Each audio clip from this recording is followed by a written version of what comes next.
Okay, that's fine. Yeah, I want to wait for my the audience that I have who's waiting for me to see my own first reaction to the game. Sure. And so that's a big event for my channel, so I'm not going to go and play it now. Oh, you're going to stream Got it. it. Yeah, stream it. okay. That makes sense. Nice. I couldn't dare. I need to, like, when I get the game, it's just going to be like, I'm going to turn the lights down low, close my shutters, kick my kids, my family out of the house, and be like, you don't understand. Well, it's just for the first few hours of the game. I want to experience with my audience, and then I'm going to go back and play up on my own and with all the lights out, like you said. Right. Yeah. That's how you do it. This reminds me of when Tears of the Kingdom came out, because it was like such a huge game we were waiting for such a long time, and I was like, all right, should I stream it? Do I play it on my own? So I had two different campaigns. I played it on my own first, then I streamed it afterwards. Mm-hmm. Yeah. Well, it's one of those things. If you had an audience who's looking forward to seeing you enjoy the game, it's kind of almost like, we've been through this journey together, so you want to experience that with your audience a little bit, and then also experience it for yourself. So you got to kind of balance it. So yeah, I plan to go back and play through the whole game live after I beat it on my own. But definitely my first impressions, I want everyone to see my reaction. I think that's really special. Mm-hmm. Sure. Do we want this to be in the discussion, or should I have it? I mean, Sure. maybe. It's up. I Like, have I no feel problem with whatever. Yeah, I mean, I'm just double checking. So, hello everyone. This is AndresRestart. That's our organic intro right there. We're just chatting about how we're gonna start playing Metroid Prime 4 because the game is coming out in 10.5 days or so. But yeah, that was my imaginary clock. I'm going crazy just waiting for this game. But as you can see, I have the crew together. We got Joey, we got Rob, we got Dave. All of their channels will be linked in the description below. Yeah, we're finally talking about this, and now we have way more info than ever before. Like, I know we've done discussions on just the banner art from Retro Studios on Twitter, right? Which is that was a fun crazy discussion, by the way. We found a way to talk about that for like an hour and a half. That was a lot just of that fun. one picture. Yeah. Yeah, and I've kind of thought about going back to it. Maybe they were teasing Sylux with that. Maybe because he does have the high shoulders, and I think so. I think so. Agreed. There's not as much blue in the final game as I thought there would be. Blue was like the color that was that played in our heads when we were thinking about this game, because it was in the reveal trailer back in 2017, and then it was in that Retro Studios Twitter banner. But now the game is just like purple. We're purple now, guys. Blue is the color of Phazon, right? So that kind of makes sense. It is. Now purple is all the psychic ability stuff. Right. So this is all interesting, kind of new information to me. I've probably brought it up in the past, but I'm super colorblind. And through my colorblindness, purple is the one color my whole life I've never seen or understood. So when you were saying that, I was sitting here thinking, isn't Tanamar all blue? And even the art, like the key art for Metroid Prime 4, isn't that all blue? But maybe it's all purple? Is that what you're saying? Yeah. it is Everything purple. is purple?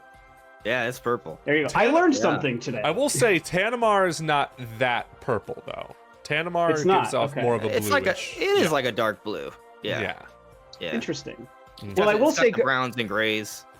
Yeah, I will say, going back to the key art discussion, I remember from whenever we talked about that was probably 2 or 3 years ago, right? When that came out, and we all got excited, and we had a group discussion. I don't remember if it was all 4 of us or just 2 or 3 of us. There.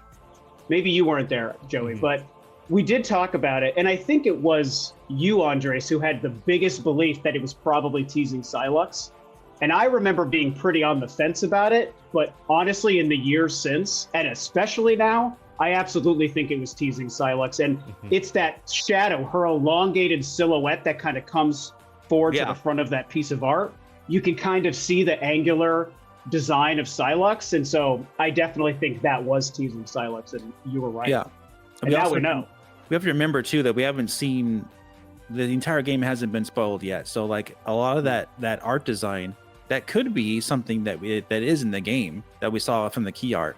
They're just teasing something for maybe late game. Like Metroid Prime 3, the final level of the game is completely blue. You're all on phase, right?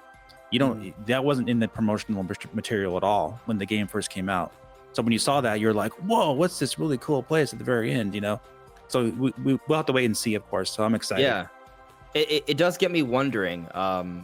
So this is going to be an interesting like twist here, but like we know Sylux hates the Federation, right? Like that part they've been very consistent with. Like the amiibo, it has him crushing a Federation trooper's helmet, and so like I've kind of I don't know if I want to call this a full blown theory, or rather maybe it is a theory, but I'm not sure it's a theory I'm like predicting, if that makes any sense. Right? Like you could have theories like, oh, there maybe this makes sense, but also you're not like totally bought into it. But like there's a little bit of an element to me where I kind of feel like maybe Sylux can turn into your point about how maybe like later into the game it does get a little bit darker and there's like this ominous shadow that follows you. Like what if this does become a little bit of a Sylux is hunting down everyone, you know, in like a very scary kind of way? Because we have the Federation troopers, and you know, from that overview trailer, like they talk about, oh, I can't wait to go till I get back to my family. Man, it's gonna be really great to get the band back together. Like all these very like, you know, lovey-dovey friendly things. But me, I think about all the different Metroid games I've played, Metroid Dread. You know, I think about what happened to what was his name? Quiet Robe, right? Yes. I think about all the hunters that you befriended in the first 2 big levels of Prime 3, right? I think about what happens in Prime 2. Like I feel like there's a very strong motif of if you're not Samus and you're not at base, you're dead. Yeah. Yeah, it does make me wonder, like, why Sylux was invading that facility at the beginning in the first place. Was it because he was necessarily after the artifact? Or is he just like, no, we're killing I got Metroids now, or Machtroids, and I need to kill every single one of these people everywhere. And that's because, like, if that's just his goal, his blood oath, just like, I'm gonna just end the Federation, and that's a little more interesting to me than like, I need to get this artifact for whatever reason. Because I know he shoots it, but it was on accident. But it was just like, you think he'd be a little more cautious. Was it on an accident though? I think it was. I had people in my last video a few days ago where I talk about a lot of these theories. I also referenced that it was done by accident. Also, the narrator in the overview trailer does refer to it as an unexpected disaster. And I had people just like you, Andres, saying, oh, I don't think it was by accident. He definitely meant to shoot it. But if you watch that footage, he shoots at Samus, and Samus vertically jumps over it. And that's when it goes and hits the artifact. So to me, he was aiming at Samus. That's what I took away from it. But what's interesting is I think like we kind of just, like, for example, like I look at that same footage and I'm like, I don't know, it looks like he shot to the side. It maybe. It's up for debate, right? But I guess one thing that and maybe this is just a criticism, it's a possible criticism then, because they describe Sylux as a sharpshooter. So the first shot he shoots in the game, he misses. I mean, well, he's a sharpshooter, but in a world where he's not trying to specifically aim at a thing, he's trying to fight Samus. Samus is also a badass and is therefore able to match him toe to toe. Sure. In terms of offense and defense. So maybe we're stretching, and you're totally right. None of us or I'm truly totally know. wrong. Right. Or totally wrong. Yeah, who knows? Yeah. So which the footage game are we will tell talking us about, though? The reveal trailer footage, or This the is treehouse footage, or the treehouse? This was the treehouse footage, and then it was in the overview trailer as well. Well, you know, it's Take a look that at that at the end, like after you beat Abrax, the space pirate, Sylux and Samus meet, like that cutscene. He charges up his like coil gun Shock or coil. something, shock coil. Thank you. And he shoots at Samus, and we can debate the angles. And to your point, Samus should be able to dodge it too, because she is also a badass hunter. But then I will extend my criticism to, if Sylux is a good sharpshooter, but Samus is also a great bounty hunter, she can dodge it. Why was she not protecting the artifact that was right behind her? So it's just kind of like someone made a mistake somewhere. These are imperfect people. It's okay. Yeah. They mess up sometimes. Yeah. I'm looking at it right now. Let me see. Yeah, I'll be curious what your takeaway is, Dave. Okay. Yeah, he's aiming directly at Samus. That's what I thought. That was the my voice of reason. Because Samus is standing directly in front of the artifact, and they both lock eyes together, and they both aim at each other. Sylux shoots first, Samus jumps, and the artifact gets hit. That's literally what I just saw. Well, maybe then the best way to look at it is they both are rivals to each other. They match each other. and they both made mistakes because of each other. So Sylux, a sharpshooter, misses because it's against Samus, and Samus, a protector, fails to protect the artifact because she's against Sylux. Yeah, it's also worth noting. If you freeze frame it, by the way, the beam is right in front of Samus's head, right before she jumps out of the way. Oh wow! If you go slow mo, so yeah, he definitely was aiming at Samus. And Dave, you're rewatching it right now. Tell me if I'm remembering this correctly. That when Samus dodges his bullet, his bullet doesn't even hit the artifact. It actually hits the platform it's on, and the artifact falls to the floor. So I think that's another element. Yeah, let me see. Maybe I'm remembering it wrong. I think you're right. I'm also not wondering, there's something. There's technically more than one version, right? There's like a force field around the artifact. Samus jumps out of the way. I'm going slow mo here. Okay. Force field gets hit. This later. Here's Dave with the play-by-play. Andres, you're gonna have to edit in the footage over this part of the podcast. Yeah. Okay. So what was your? You can screen share, by the way. Actually, Dave, if you want to screen share this, you can make it. It was that. Edit. No, it's on a different PC. All right, fine. So Dave, it was that. I'll edit later. When Samus dodges, Sylux's bullet doesn't hit the artifact itself, but the platform or something holding it. And the artifact kind of more falls to the ground than getting struck by Sylux. Yeah, so what happens is it hits the force field, and there's like a little like surrounding piece of the force field that gets hit with the electricity from Sylux's gun or beam, and the whole platform falls over. The artifact then the force field gets released, and then the artifact falls to the ground, and that's the like mistake or disaster thing that happens. Artifact then activates, and all kaboom, crap happens. Maybe everyone makes a mistake here. Samus made a mistake for not protecting the artifact perfectly. Sylux made a mistake of not being able to hit Samus the way he wanted. And the Federation made the mistake of working on this technology that they shouldn't be working on. Well, it makes sense looking at the trailer here, at the footage, because it looks like the Federation and Samus are trying to protect the artifact. Sylux probably wants the artifact for himself. He wants Samus to get out of the way, and they both lock guns together. She jumps out of the way, and then it just so happens the artifact gets damaged or disturbed and falls over. Yeah, and I would say Dave is kind of speaking a lot more to kind of what my theory also is. I know this all kind of piggybacked off of our discussions over like what Sylux is really after and his motivations. Does he just want blood and carnage, or is he trying to play a 4D chess kind of thing? And I've long believed, and I believe more now after all the footage in the overview trailer, that I think that both things are true. That Sylux obviously wants revenge against the Federation and Samus. He's always had that personal vendetta against both, and that he's after specifically the artifact. Yep. Whatever the artifact is, the Federation has it. Samus is called there because the space pirates are attacking. I'm assuming no one even knows Sylux is there. They're just like, space pirates are attacking our UTO station, and we have this really powerful artifact thing there. My assumption is Sylux is after that artifact because with the power the artifact grants, I believe time travel. I'm sticking with that until we get the game. Mm-hmm. The power of time travel or whatever it is, Sylux wants that so he can use it to destroy the Federation, destroy Samus, have ultimate power. He's obviously already manipulated Metroids to be able to mind control creatures, enemies, including the space pirates. If I remember right, the opening text from the Treehouse demo mentions he has these Metroids that he's genetically engineered to mind control space pirates. So I think he's controlling everyone to get the artifact. That's kind of where I'm resting going into the game next week. Theory, so. Man, they just let Metroids do anything in this game. I feel like Metroids are like the Deus Ex Machina of this franchise. Just like they're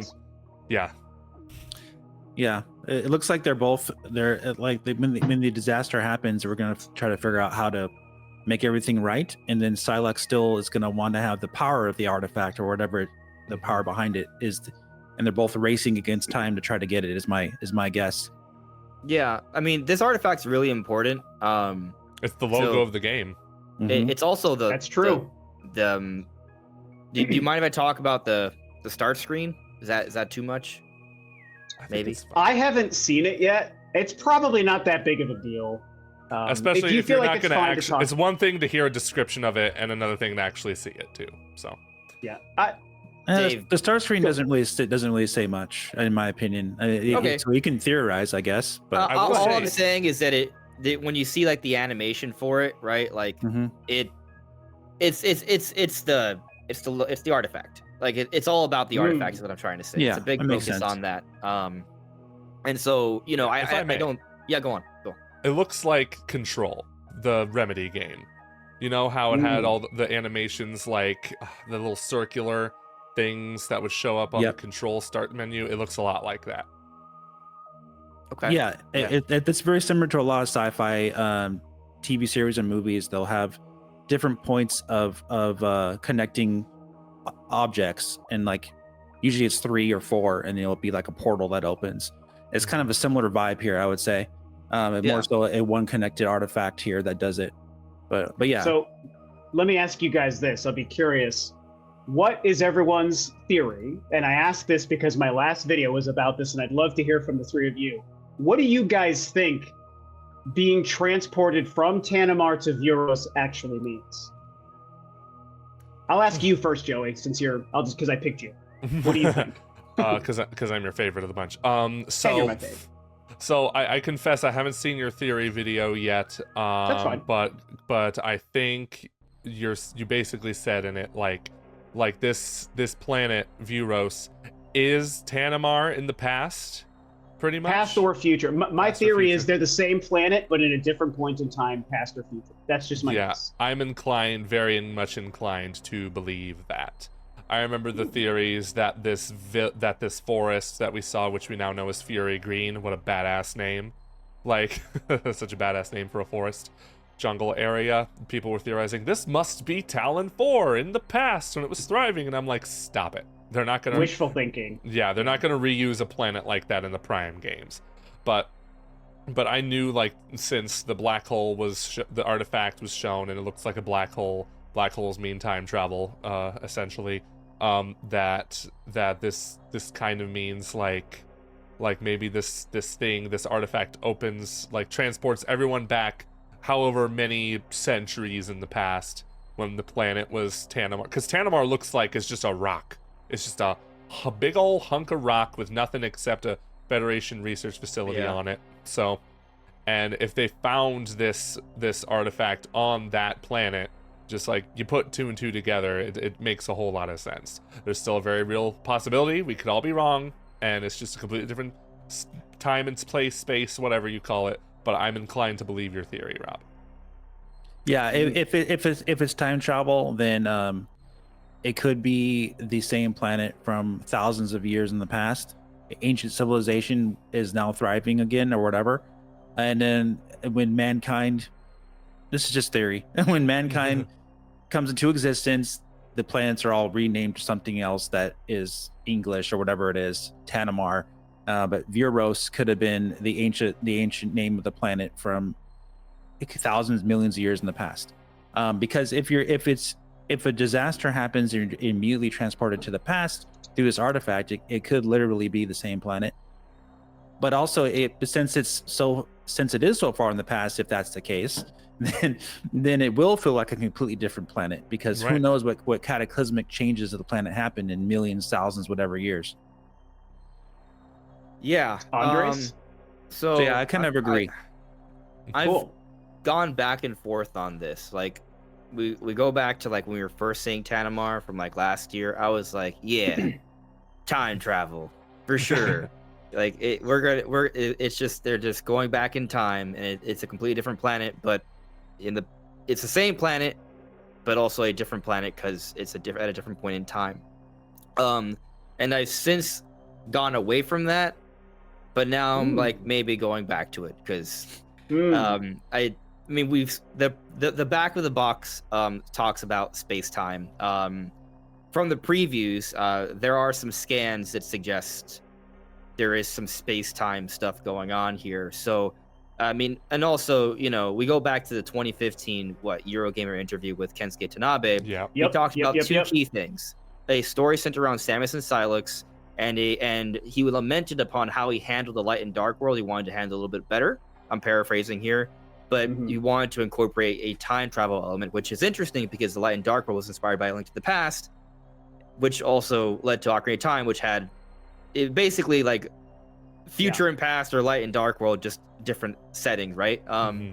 And so, I've definitely been like, all right, well, the Sylux part is true, and we're seeing some evidence that there is some space-time shenanigans here. There's a very strong chance that there's literally some form of time travel in Prime 4. I think the big question is not so much if there is time travel or not. I think there absolutely is. I think the question is, does it pertain to the gameplay? Because if it pertains to the gameplay, things get way more interesting. Yeah. Then that's the thing. We haven't heard anything about that yet. If it is involved, it could be. I would like to think that if that is a feature, that's a feature they've hidden from us, even the press who played the previews. Yeah. I'm not personally expecting it, but it's one of those things where it's like Tears of the Kingdom, the depths, which Nintendo never talked about at all before that game came out. I would like to think they've held on to some more surprises in that regard, but my biggest fear is that the game's been spoiled from that Japanese footage.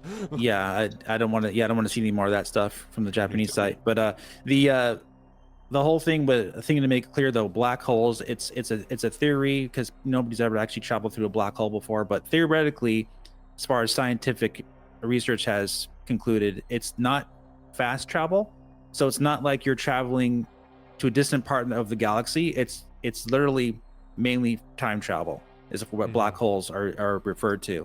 So people may have thought, oh, maybe we're being teleported across the galaxy. That's not really what black holes do theoretically. So if it is a black hole, and which it does look like a black hole as far as how the shape of the object is concerned, then it would be time travel. These are points, Dave, that I also even make in my video where I kind of lay out my theory. I literally have to start doing this, like, if Samus is here and the artifact is here and it goes off, Samus doesn't go over here. Right. That doesn't make it. I mean, I think and a lot of the evidence that I point to in that video to kind of add on to what we're all thinking about is, I think that learning that there are living Galactic Federation troopers she comes across on planet Viros to me is also like, okay, Tanimar is where they all are, and whether it's forward or backwards in time, and I think it's pretty easy for us to just assume backwards in time, and that's probably the most likely. I do think it could work forward in time as well, but what if the Metroids are the Lamorn? Stop it. Oh, that's crazy. I don't even know what to do with that idea. But that's interesting. This is crazy mode stuff, right? But like, listen, I've heard people theorize that like because the Lamorn kind of look a little bit like Metroid Prime, right? Which they do. The head does, yeah. There's a similarity. Just look at Dave if you need a reference. His background. Yeah, I mean, like maybe like there is certainly a similarity there, but I don't think it's the same. But if we already have these genetically engineered Metroids, which that's nothing new, right? But these particular variants, if left to, control whatever's left over of Tanimar, billions of however many years into the future, they evolve as a species and become these intelligent Lamorn, which, by the way, do have a little bit of Chozo vibes, but obviously aren't birds. Very much so. I agree. They're like the Luminoth too. The Luminoth, Chozo, and the Lamorn. They're all they all look like these fantastical, tall, very alien ethereal species. Like angels almost. I've discussed before how it's worth noting that as far as we know, we might learn that this is wrong when we play the game, but as far as we know, we also don't see her talking to probably a living Lamorn. She's all talking to some sort of, ghostly floating apparition. But I mentioned one render that's gone around from the magazine scans of a Lamorn that doesn't have a physical body. A physical one. Okay, so that's interesting. Right, like, so is that like the last remaining living one? Could be a flashback, maybe. Yeah, or it's a different time. I mean, I've considered that wherever planet Viros is, if it's the same planet, different planet, future, past, or whatever, I get a more of a Metroid Prime 1 vibe where we learn on Talon 4 that Chozo used to be there and then they weren't. And I think on Viros, the Lamorn used to be there. She's scanning statues, she's scanning the tablets and essentially getting Lamorn lore the way you would scan for Chozo lore or Luminoth lore. And that the Lamorn are just no longer on Viros. And so the question also then becomes, if that's true, are they extinct? And is she talking to ghosts or apparitions from an extinct race? Or it could be something more sci-fi where that's like, there's a Lamorn somewhere else and it's just like transporting a message like through like a, futuristic webcam or something. I think it's probably more that they're extinct, but that's my guess. That's a good point. I have a question for you guys though, because you brought up about, was it you, Andres, about them possibly being Metroids in the past, these Lamorn? Or the future. Or the future, whatever, but like... The future. Like the Metroids evolve into Metroids. The Metroids evolve into Lamorn. That's a crazy theory, crazy theory that I don't necessarily believe, but I'm just throwing it out there. But when you fight Metroid Prime, the actual brain boss at the end of the first game, that is a direct reaction to a Metroid coming in contact with Phazon, correct? Right? Yeah, that's how the Metroid Prime became Metroid Prime. It's a Metroid Prime, Metroid. It's not normal Metroid. Yeah. So the whole like squiggly brain or like octopus looking like part of the head is because of the combination of Phazon and the Metroid coming together, right? Yeah. So if these creatures, the Lamorn, are actually precursors to Metroids, could they also be precursors to the creation of Phazon? That's an interesting idea. Oh, so if we're going to the past instead. That would have to be in the past. You got it. That would have to be in the future. It would be that Phazon and Metroids creating Metroid Prime eventually create the Lamorn race. In the past, it would have to all be about the origin of Phazon and all that stuff. Exactly. Totally right, Dave. Well, I don't. So that's the big question. I don't know. That's interesting though. I think to find out. Didn't the Chozo create the Metroids though, to fight off the X parasite? They did. So I feel like that throws an entire wrench in the whole theory. Like maybe or at least the past theory, like the future theory could be true. Well, there you go. And that's what I'm getting at. Like the Chozo there's a part of the Chozo within the Metroid, right? So if the Metroids are left to survive for millions of years, right? Like they could, in theory, continue to, breed and evolve and get smarter and mutate, as we've seen Metroids do in a short amount of time. Imagine millions of years. Yeah.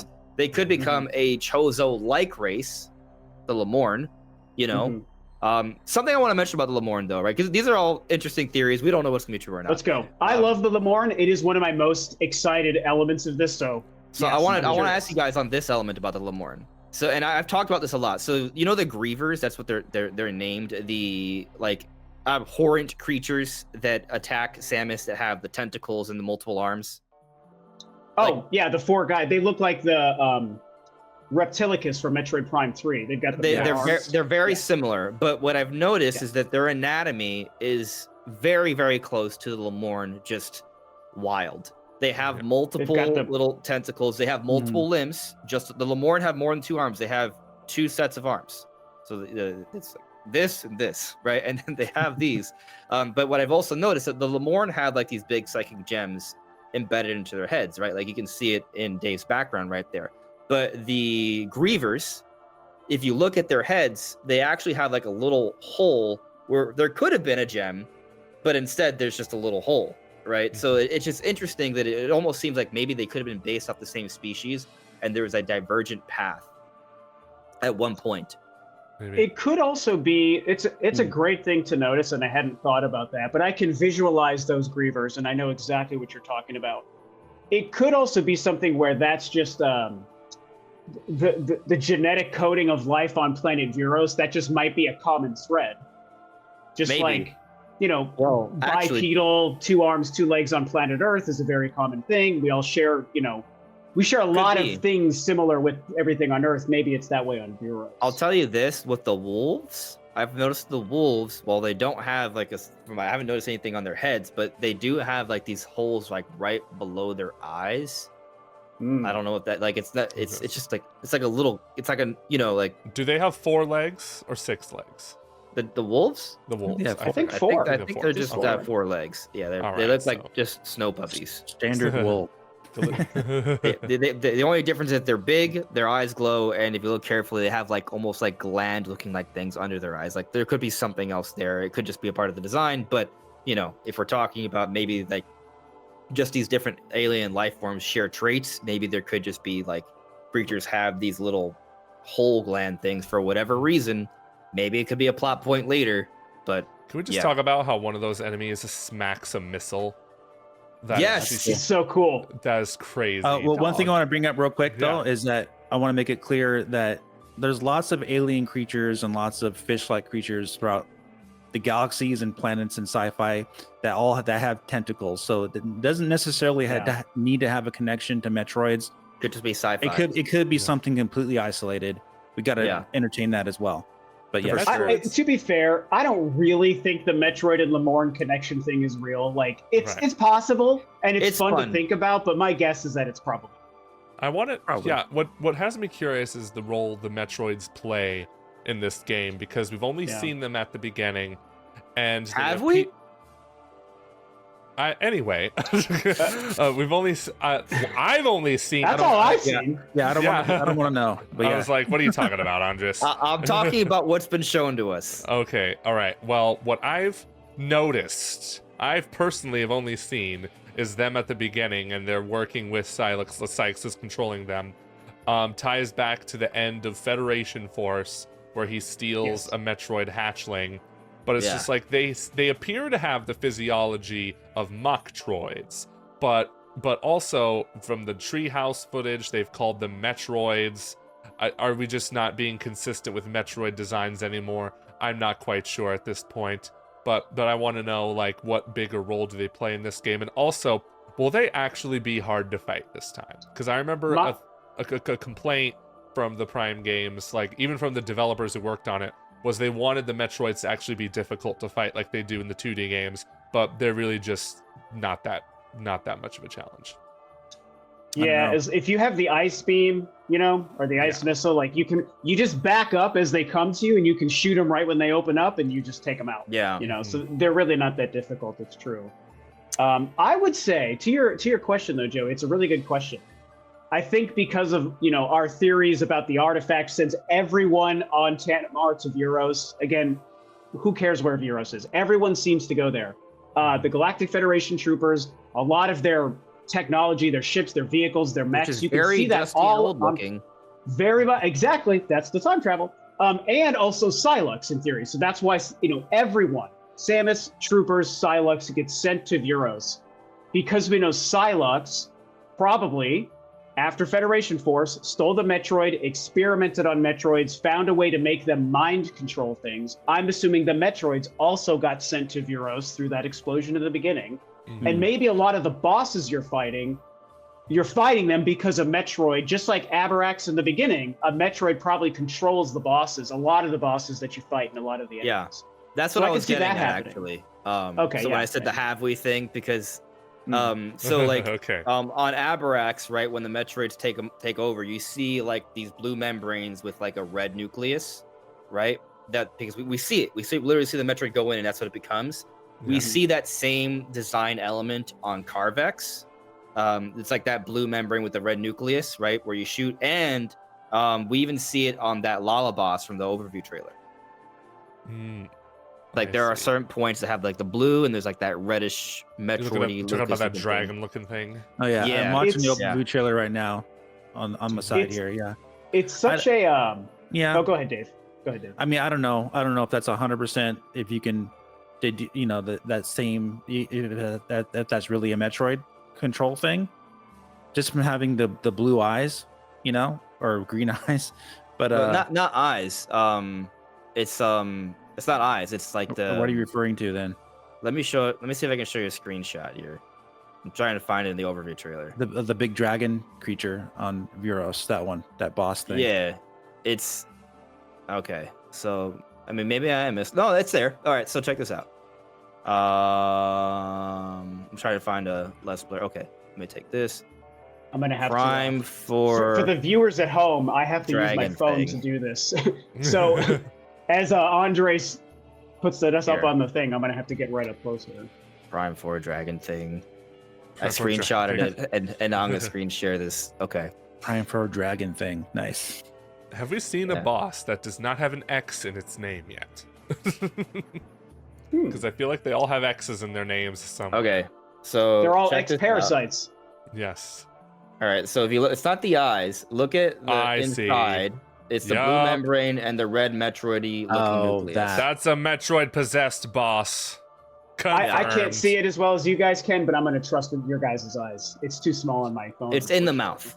Yeah, I It's on see. the I eye. see. I see. It almost looks like it's in the tongue. Yeah. See, So like we've this- seen a similar, like even if it's not a Metroid, there's a similarity across some bosses here where they have something like that.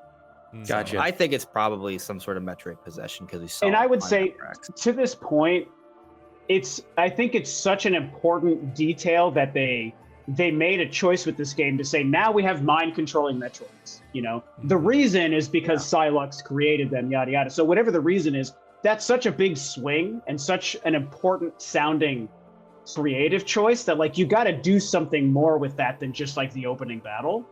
And if again we can just kind of go with the theory that everyone goes from Tanimar to Vero, so why wouldn't all those mind controlling Metroids with Sylux go along with it? And so they're probably all over the place.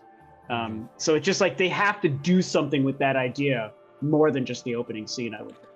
You know, so I'm thinking about this more, right? They could be I- Machtroids infected from Sylux. It could be, yeah. Maybe that's why they're not called Machtroids, because they're Machtroids that have been enhanced or changed around by Sylux, so they become Metroids again. They are the Switch 2 enhanced editions of Metroid. There you go. Yeah. Right. Well, I want to ask you guys, because everyone Fortunate. talks about this, and people probably want our opinions on this anyways, right? Yeah. Like right now, I'm just thinking, oh, maybe the Metroids are the ones that are gonna kill off all the Federation troopers because they take over things. So what I could easily see, like, hey, there could be a scene where like, oh, we're good, and then a Metroid comes from behind and takes over Myles Mackenzie, and Samus is like, no, Myles, I hate Myles you, is but the no. final boss of the game, internet. Yes. You hear that? That's the final boss. Well, Myles first, the mind Sylux. controlled mind. well, before he gets infected by the Metroid, he's gonna say, "It's right behind me, isn't it?" Yeah. It's right behind me, isn't it? Yeah.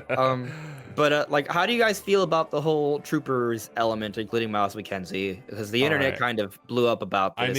We yeah. need to ask Dave this because he had a good rant about it on his stream, Ooh. and he has the multiple rants. He has the best takes on it. Let's go. I think.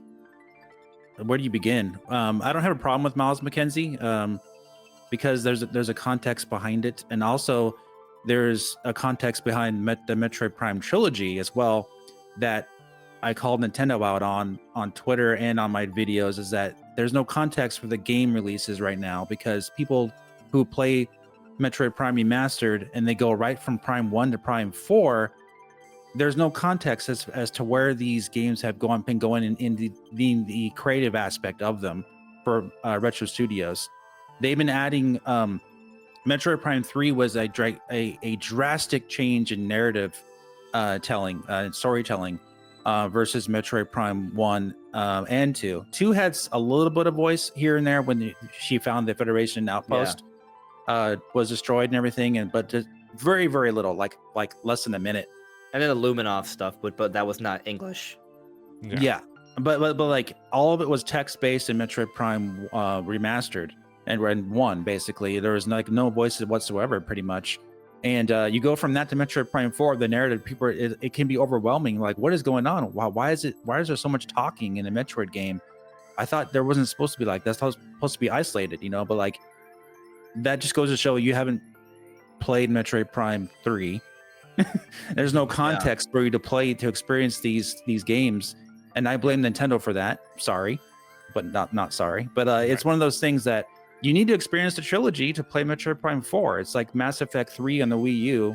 You release that game by itself when there's no context, But like it's so the whole thing with where they're going with the story. It makes perfect sense to me because there is a metric ton of voice dialogue and voice acting in Metroid Prime 3. It's like night and day as far as that's concerned. So it made a sense, especially I did a video out in 2021 talking about how they were hiring really in-depth, detailed story writers for Metroid Prime 4, and they're doing really in-depth, detailed motion capture hiring. And cutscene hiring and things like that. So I'm like, look, guys, you should be expecting a lot of voice acting for Metroid Prime 4. You may not be, you may not be expecting this much, but I really fully expect them to have full voiced dialogue in Metroid Prime 4. I said this 4 years ago. And sure enough, that is the case. But it's all about how you're placing it in the game so it doesn't affect the gameplay aspect of Metroid Prime. It needs to be a balance. And I said that for Metroid Prime, for the whole series to advance, as far as getting more eyes on it, have more people want to enjoy the experience, you need to basically have a game that is easier to digest for more people, not just have text the entire time. You're gonna that can be a turnoff for a lot of people. If you want Metroid Prime and Metroid to actually advance and expand, this is where it's gonna have to go. Right. And I've thought this for years, and I see it happening now. As far as Myles Mackenzie being an totally annoying, different game. Yeah. Yes. As far as him being an annoying character or what have you, I liken it to the Doomslayer and his interactions with the scientists in Doom Eternal and like the modern Doom games, where you have like some talky scientists here and there, and the Doomslayer just like turns his head at them, and they're scared of him, and like, okay, I sorry to bother you, I'm gonna do my work now. And that, like, we kind of saw that in the footage with Myles and Samus. The interaction was pretty entertaining for me. I liked it because like she was silent and just like, look, dude, you need to shut up and just do your work. And he's like, yeah, okay, you go do your Samus stuff and I'll do my scientist stuff over here. He didn't say it like that, but you got the idea if you actually watched it in context. So I think it was an overreaction, especially since the overview trailer showed some of the other Federation troopers that you're rescuing, and they're not the same type of person as Myles is. So I think from what I'm seeing here and from some of the footage that has been shown that we've, like I said to my chat and my audience, it's a plus and minus kind of thing. You're either going to spoil yourself by seeing too much footage and because you're not confident the game's going to be good, and you like, oh, you see all this extra footage from the Japan information and from these other sites that show all this isolated gameplay footage from Metroid Prime 4 without any Federation troopers involved, and you're like, oh wow, yes, this is going to be amazing. But guess what? You just spoiled yourself. So like, it's that kind of thing. And the unfortunate thing is that the previews did a horrible job. The press outlets, a lot of them did a terrible job of this by highlighting Myles Mackenzie as the principal part of this game for some reason. Like VGC literally edited their footage on their YouTube channel to show Myles Mackenzie as the first thing they showed in the footage at their preview. Yeah, and that was awful. Yeah. So that's my take though. I think I'm not worried whatsoever about it though. Yeah. I watched VGC, all of VGC's preview, and even though like Myles is like in it for, I don't know, maybe 8 minutes, and he wasn't even talking for that long of it, I still watched it just like, wow, this is literally Metroid Prime. This is literally a Metroid Prime game. Even if like, I think his dialogue during gameplay is a bit extra, but it'd be one thing if he was following me like the entire journey, like Atreus in God of War or something. Right. He's not. He's not. And I was still watching that gameplay thinking, I can't wait to get my hands on this game, because like, even though like there are some changes, like you said earlier, some like changes or additions have to be made to Metroid in order to make it more like palpable for like a wider audience. It's not like they're going in and changing Metroid Prime's DNA completely. Exactly. It still has the same Metroid Prime exploration. Yeah, the same Metroid Prime kind of like puzzle solving and boss battles. It's not like we compare like, you compare Breath of the Wild and Tears of the Kingdom, like previous Zelda games, almost completely different games. This is not happening with Metroid Prime 4. This is still a Metroid Prime game, full stop. Yep. And if you just watch the overview trailer, by the way, you wouldn't know otherwise either. You would see all kinds of gameplay variety. Actually, from what it looks like, I'm more excited than ever after seeing that overview trailer, because there's so much gameplay variety. I feel there might be more gameplay variety in this game than any other Metroid Prime game, and that is something that I'm really excited for. Yeah, I think you hit the nail on the head there, because that was the overall feeling I got from everything, that this is a very complete Metroid game. We have it all, really. Like, we have, for the people who wanted that more openness to it, they gave us that, right? With the desert, right? If you still want that traditional Metroid gameplay, guess what? There's a whole bunch of regions that are literally that. right? Like they even show the maps, and there's clearly like a density and a depth there. You wanted more storytelling, you got it. High budget cutscenes, more voice acting we ever seen in a Nintendo game. They got that, right? Like there's literally like all the different things that different fans would have wanted for a Metroid game. They found a way to put it in. Now, for the people who are ultra skeptical, we gotta wait and see until how it all comes together, right? Like that's always the case. But what bothers me personally about this whole situation, it's just there's so much people expressing doubt that this is going to be a good game, which to me seems pretty much totally unfounded.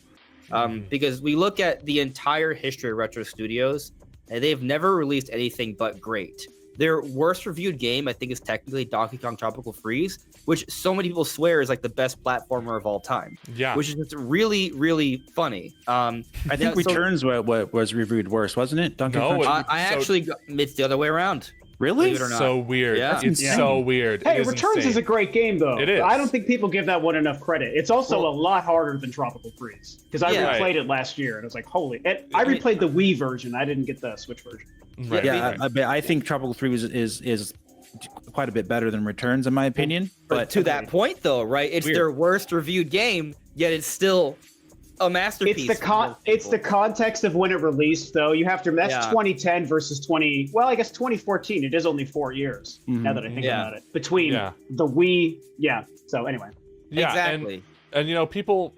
I always say that too, Andres, and people always come at me saying, "But most of the people who worked on those games have left Retro Studios," and I'm like, okay, but first of all, ever since Prime 4 was given to Retro Studios, like half the core team that worked on Prime 3 was still working on that game. And but that was 6 years ago. Yeah, well, that was 6 years ago, guy. What are you talking about? And it's also just like, but also, here's another example for you. When they were working on the game. But Tanabe is still involved. Though. Exactly. So, like, that's way more important. Exactly.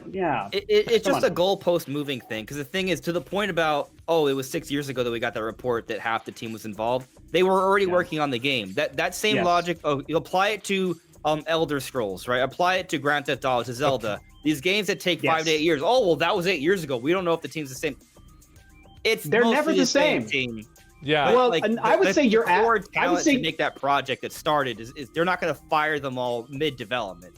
Core talent, yes, but I would say your average game, to your point, that takes 5 to 10 years to make. If it's a Zelda game, if it's a Grand Theft Auto, I guarantee you the same people that completed the game is not going to be the same people that started the game 5 or 10 years before. That's just what happens. But there's different groups of people. Is the most important part, though. Exactly, and the overseeing creative vision. Yeah, it's like the director of a movie. It's the overseeing creative vision that matters. And we know that that's intact for all 4 Metroid Prime games at this point. Yes. And that's the most important thing. Exactly. And so good games in general, even outside of Metroid, you just makes good games. When I was playing Metroid Prime 3 last week live, people were coming in the chat and being like, wow, I had no idea there was so much voice acting in Metroid Prime 3. And it's like, well, gee, dude, it's really sad, man. It's almost, it really makes me sad that people don't have a chance to play this Metroid Prime 2 or 3 on Switch 2 or Switch 1. I agree with that. I still think a new player can jump into Prime 4 as a new story, because it will be a new story. You do miss, to your point, Dave, the evolution the series made along the way back in the 2000s. That part is absolutely true. And another great point you make is somebody who's only a Switch player would have only played Metroid Prime 1 and then makes a jump to Prime 4. So that those people in those unique situations, definitely it might seem a little bit more jarring. But I think that a lot of this speaks in a larger point to a semi-polarizing tweet I made last week or whatever after this all came out. And full disclosure for the viewers, I have chosen to not watch any of the gameplay previews. I've only seen Nintendo's overview trailer. I've heard like one sentence spoken by Myles. I don't have the same context of if he sounds goofy or whatever. So I can't make a strong opinion about that. and I believe it's not that bad. I totally believe you. But the point I'm trying to make is, I think that a lot of people are allowing themselves to get caught up in the zeitgeist goofy thing that everyone lost their minds over. Yeah. But there's so much more to Metroid than just that. And we've seen so much more to Metroid Prime 4 than just this one character or even the group of characters that will have spoken dialogue. Amen. Everything we spent the first 35 minutes talking about what is Sylux's motivations, what's happening with the Metroids and why are they different in mind controlling? Who are the Lamorn? Are we time traveling? What is the artifact? I mean, the general gameplay about just being Samus and using psychic abilities and doing all of these new things that we've never done. She's going to be puzzle solving. She's going to be morph balling. She's going to be fighting bosses.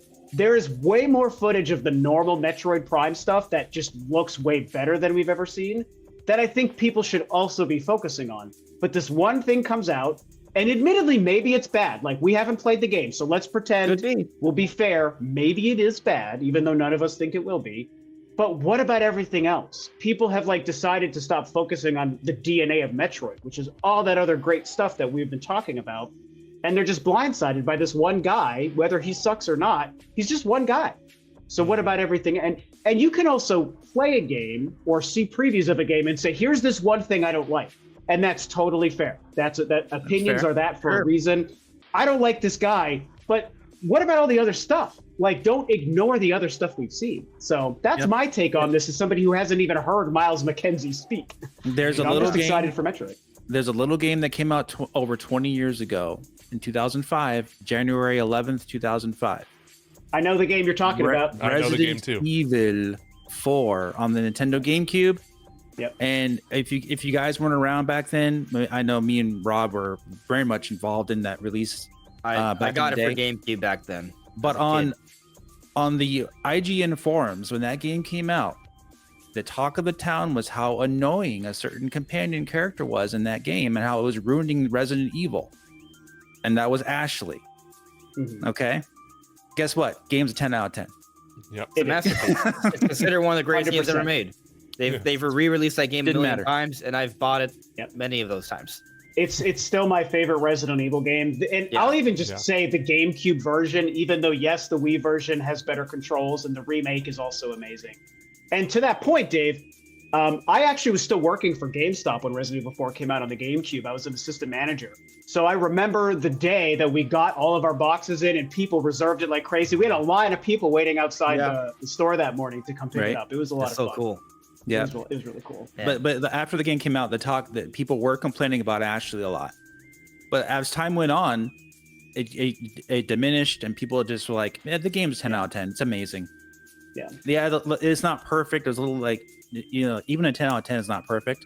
No but such thing as perfection. Overall, even if you're annoyed by certain characters in the game, you can still think it's an amazing 10 out of 10, and that's a great example. I also want to take a second to just praise Retro and Nintendo for making a choice to world build bigger than we've ever seen. Amen. That's an important aspect. Metroid.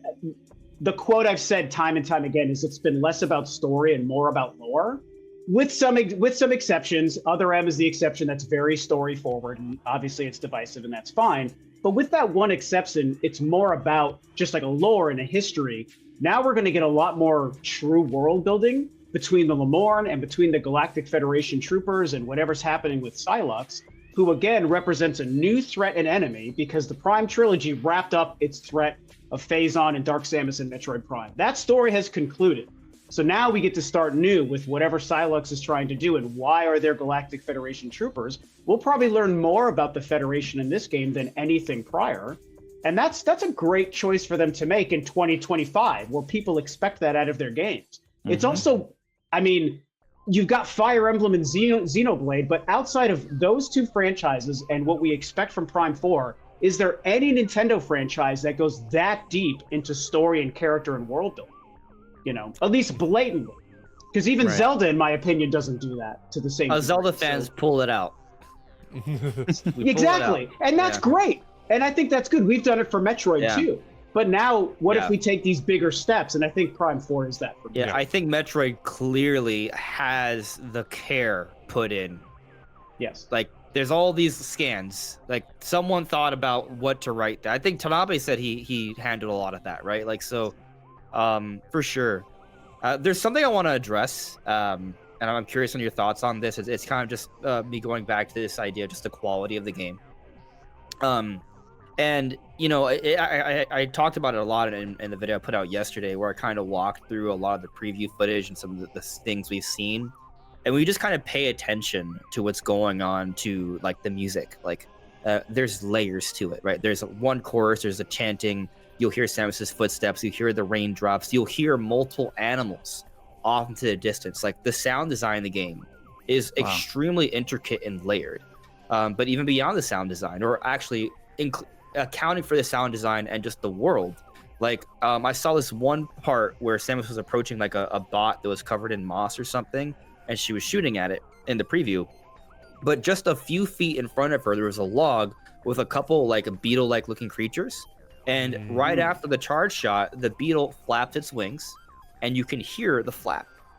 That level of detail does not exist in games. Like that little bug is not a monster you fight. It's not a collectible. It's just a part of the environment where you can literally hear like a bug off to the side flutter its wings. Like that level of detail. Or like the thing that we've seen on Twitter go viral. I'm sure a lot of us tweeted about it. Like there's just like this giant tree log, and we see these little critters carrying leaves across. Right? It's like a very Pikmin-like thing, but that's not the point of the game. Like it is in Pikmin.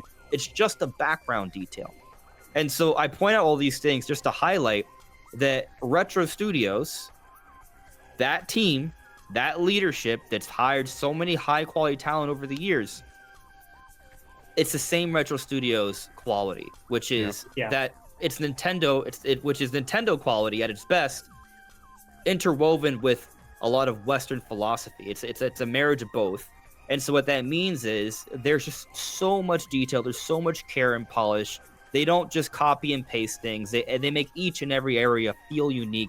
They put more work than is needed, but that's part of the Retro Studios experience. It's Nintendo at its very best, really, because that's what Nintendo likes to evoke, that level of polish, right, and feel. Yeah.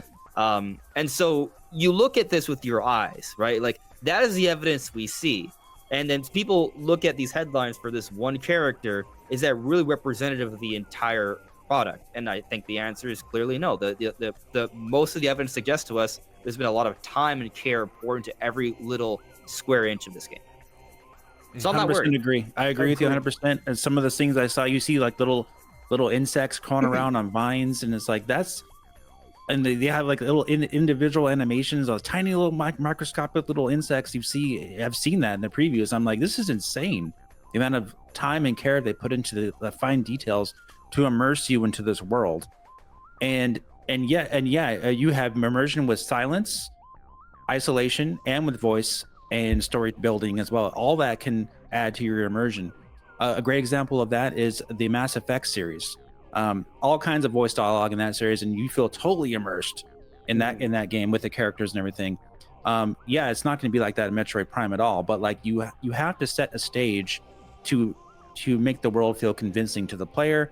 And I think that's what they're doing in both immersion, as far as like the actual world itself and how beautiful it is and the details, and the voice dialogue and getting connected with the characters, having some weight and gravity to the storytelling, giving you some higher stakes.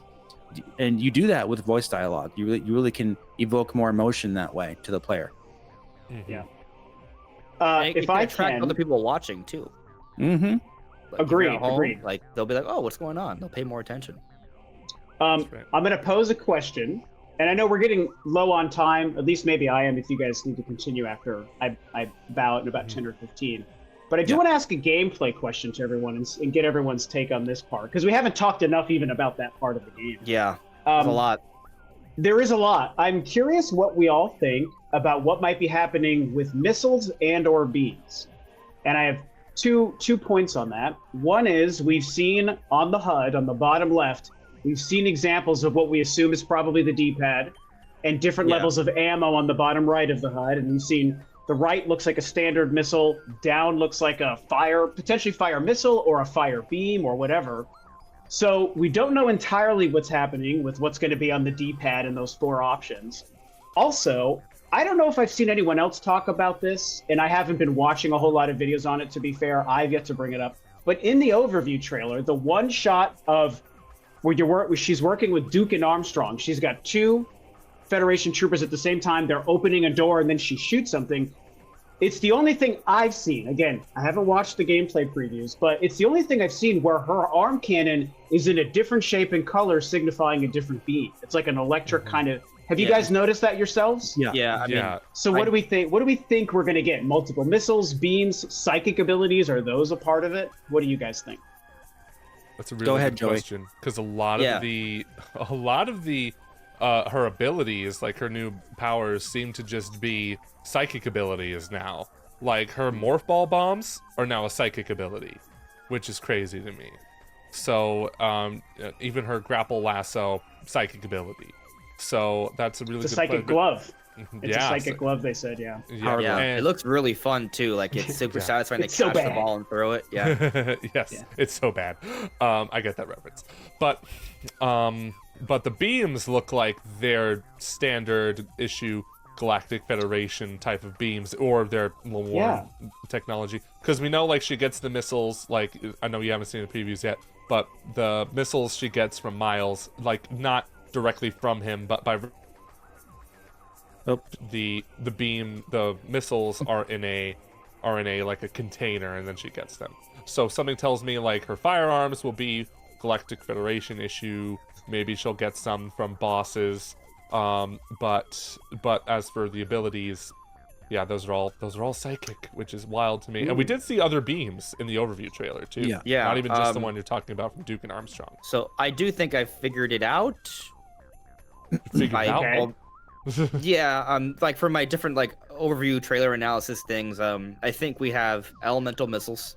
Maybe they're not called missiles; it might be called like something else, like beam chip or something. But and so essentially, what it is that the D-pad controls the different type of missile you're using.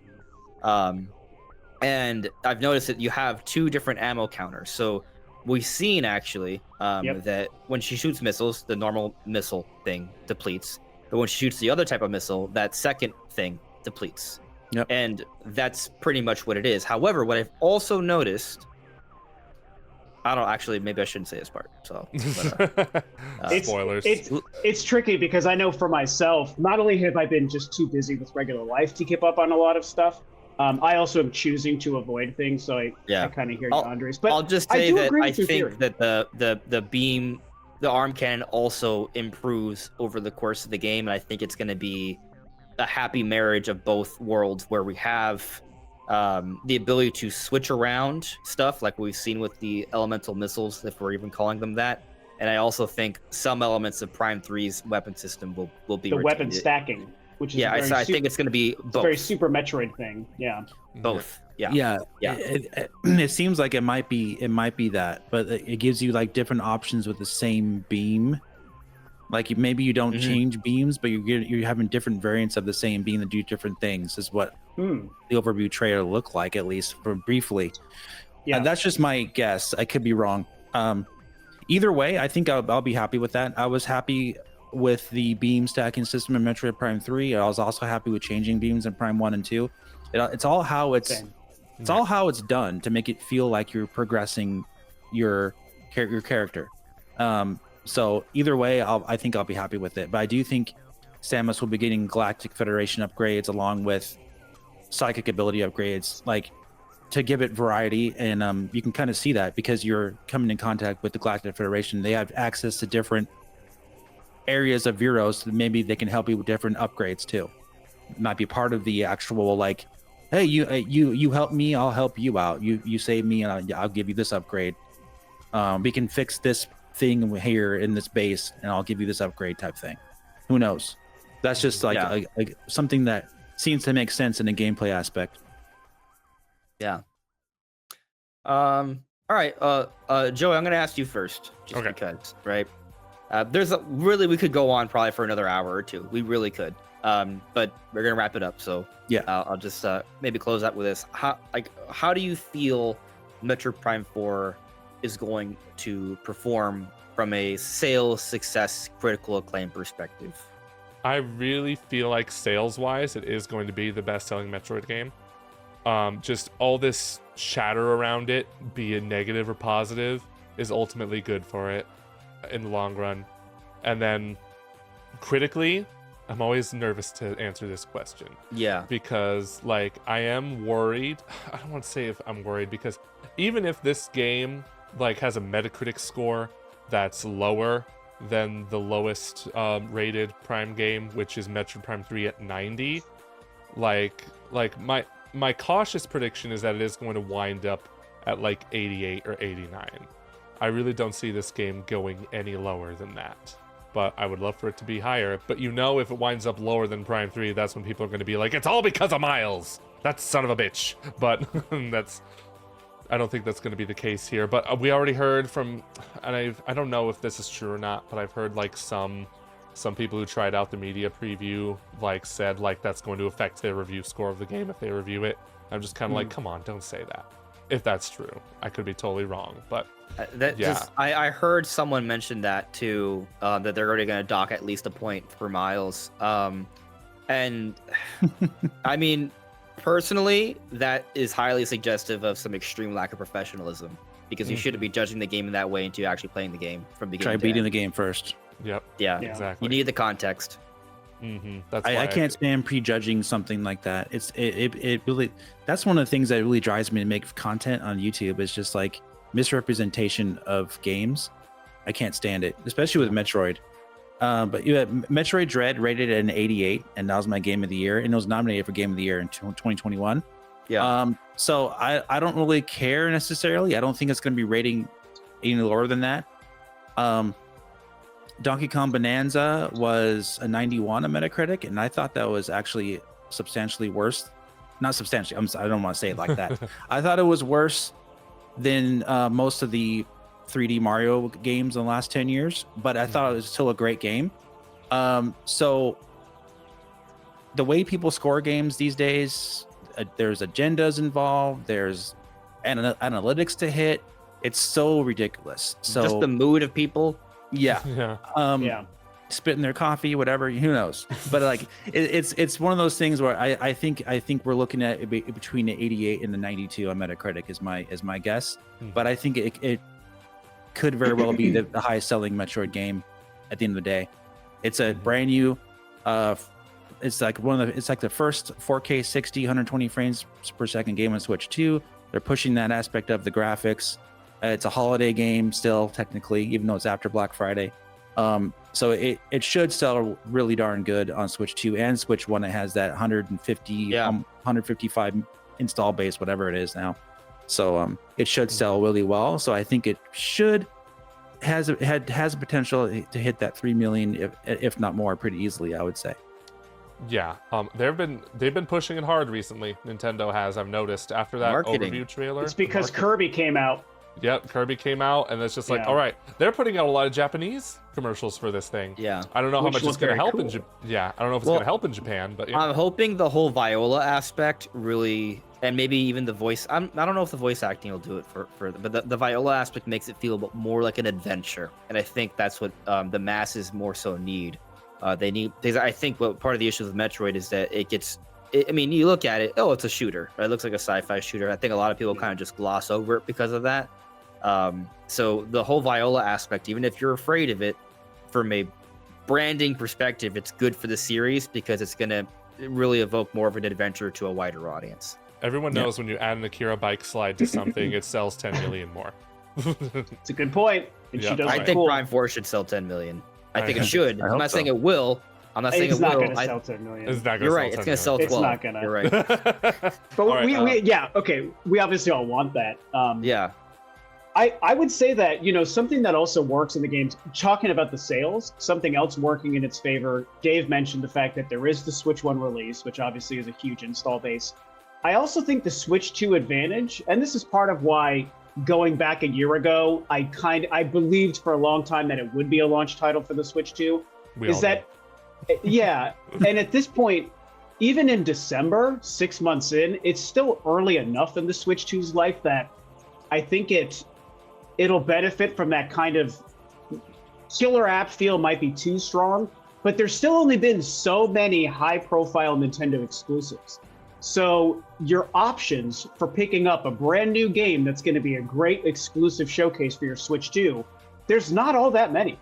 And so being maybe the fifth you know, when you think about Kirby, Hyrule Warriors, Donkey Kong, and Mario Kart. I don't know if I'm missing one there, but I think those are the 4, right? Drag so then X here Drive. comes. I'm just kidding. You're right. Forgot about Drag X Drive. So really, this is the 5th high-profile, exclusive release. And also, like you said, Dave, it is still pre-Christmas holiday, which is a huge benefit as well. It's been a game that we've known about for so long. There's so much interest in it. Negative press is good press. Also, like you said, Joey, I think that its ability to surpass 5 million, I do think will come down, whether we agree with this or not. I think it will come down to if it reviews well. If it reviews on the lower side, like in like the 80s, maybe even like the mid 80s, I could see it more shooting for that 2.5 to 3.5 million. If it turns out that everyone is like, okay, we were wrong about Myles, and this game is like a 93 to 95, and I'm trying to check my Metroid bias at the door, and even in doing so, I want to believe it's going to hit like a 93. And maybe that is Metroid bias. I would say the bottom end is on the 85. The high end for me is probably a 93. If it gets that into the 90s and it's mostly praise and all the conversation about Viola and Myles kind of goes away because the reviews are saying, you know, it turns out none of that stuff was bad and the game's actually amazing, then I think it's got that 5 million in its sights. So that's kind of where I'm leaning towards. Yeah, we've heard from Kiwi Talks, who you guys know he's well connected. He's interviewed a lot of like devs, including a lot of from Retro Studios. We've heard that supposedly the game needs to sell about 5 million to break even. Because it has $100 million I think budget. it's gonna. Yeah. Well, and they're probably going to be wrapping in whatever they wrote off for the original version. Yeah. So there's definitely a conversation to be had that none of us can have because we don't know these details. But there's a conversation to be had with how will Nintendo look at the money and success that Metroid Prime 4, the version that's releasing next week, how much does that make versus are they even considering whatever they spent for that first version, or are they willing to say we're not worried about it? If they're lumping it all together, then that's going to hurt how they perceive the success. If they're willing to call that all a write-off and they're only going to look at what Retro Studios did, that's obviously going to help. I've also personally been championing this belief, and it's only a belief. I can only pretend to know what Nintendo thinks.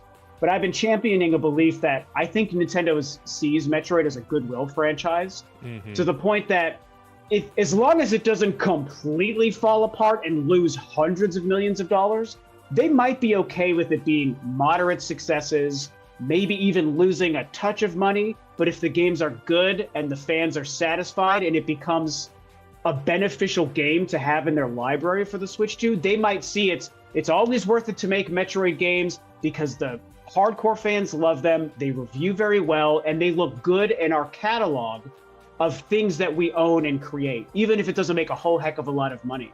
It's very similar to how a lot of art house film studios look at a lot of the movies they make, where they might be okay with the really shitty movies that make $500 million, but then they release a movie that everyone loves and it maybe wins a few Oscars, but it lost 50 million, but they don't mind that because it really helps their studio to say, look at this amazing movie we made.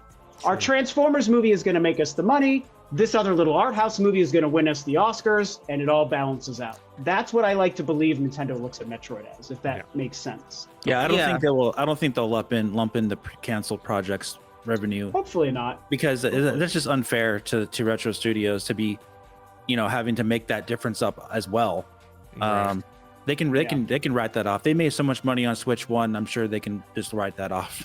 They make so much money, period. It's just like, what's one game that doesn't make its money back gonna do really to them? They're not it's so good that Nintendo's not an American company, because this would not slide anywhere else. People get laid off like crazy if they were. Right. Yeah. Exactly. Yeah. My take on it is that I think ultimately they just have to, whatever it sells, right? Like 3 million, 5, 8, whatever. Whatever it sells, they just need to see that it's a worthwhile investment for the future. And there's a lot of factors that go into that, right? Like, yes, obviously game sales, but do they see that there's growth to be had, right? Because if they see there's growth to be had, then like, oh, wait, this game sold 4 to 5 million. Yeah, sure, maybe we didn't quite make back the money. But when you account for merchandising, when you account for the fact that people are going to buy a Switch 2 or They're gonna think about this. People who don't normally buy Nintendo but would get invested because of Metroid, because it's kind of more, it's more along the lines of what a lot of Western devs would do, right? It brings in another audience, and so those other factors, it's hard to quantify exactly how much more value it brings, but there's value to be had there. And so they think about those things. They think about room for growth. Then maybe like, you know what? Retro Studios already put together a really good core foundation here. It's not going to be as expensive. Let's make a Metroid Prime 5. Maybe that grows gets another 1 million copies or so. It won't cost us as much. And there's growth to be had there. So I think that's really the main point. This is overall situation to show that there's growth to be had. And if that's the case, I think we don't have to be worried. And that's really the main point why I'm concerned about this, because Metroid Prime 4 has one of the highest budgets in a Nintendo game ever. Like there's so much quality and detail there. Like, sure, like if it only sells as good as Metroid Dread, I personally do think that's a big problem. I love Metroid Dread. It was also my game of the year when it came out in 2021. But that's a 2D game, right? It's very good for what it is, but it's a far smaller budget. There's much less resources needed to make that. So if Metroid Prime 4 only performs as good from a business perspective, why bother? So it needs to show that it has more potential, or else why are they going to continue to invest that level of resources for something that's only going to sell as well? It's just, they're going to lose money. So I think that we need to see Metroid Prime 4 go beyond 3 million is my main point there. No pun intended with the beyond thing. Just a side point, I think a Metroid Prime 5 would inevitably be less expensive for them to make because the groundwork for Prime 4 is already there. Yeah. But they could just make it exclusive for Switch 2, add on the ray tracing, whatever stuff they want to do for Switch 2. All the extra bells and whistles. I don't think a Metroid Prime 5 would necessarily cost them a lot more money. Metroid Prime 4, you've got to continually pay these developers to work. So like that's 6 years of development time on Retro Studios, paying them top dollar to make this game. So yeah, it's really expensive. They brought in that outside talent. Remember, Dave? We talked about that. All the people who worked on Call of Duty and God of War and Tomb Raider. They brought in a ton of outside talent. So I do think a sequel, a Prime 5 or Prime 6 would cost them less and take them less time to make, which is a good thing. But I think this is the big one. This is the big test. This is going to set them up to actually be able to make those other ones, hopefully. Yeah, and Metroid Prime 5. Oh, go ahead. Sorry, Joey. They were dealing with a pandemic too. Imagine that slowed things down significantly. And they got to take that into account as well. This game, we 100% want this game to sell 1 billion copies. Go buy the game. Mm-hmm. Yep. Yeah, Just go for it. Hashtag buy Metroid Prime 4 Beyond. We need Metroid Prime 5 Myles Revenge to release in a couple of years. I mean, who knows? Maybe Myles Mackenzie is the hero that Samus needed. And well, you know what it's funny you say that, because I almost tweeted this as a joke. I don't know we're wrapping up here, but I was like, what if Myles fills a similar role that Groose did in Zelda Skyward Sword, where he's like the biggest douchebag and jerk at the beginning of the game, but you actually fall in love with that character, and he does kind of save the day at the end. He goes through this like arc. Well, he doesn't die. Well, maybe Myles might die. Yeah. Anyway, I just thought that was funny you said that, because I was like, what if he's like Groose in Metroid? He might. He honestly might. That's why context matters, right? That's why you shouldn't be docking a point from the game before seeing the full thing. Exactly. Don't judge a book, if by the cover. Like, don't judge a book by its Myles Mackenzie. Yes, exactly. Exactly. There you go. Any final thoughts, guys? Anything else you want to add?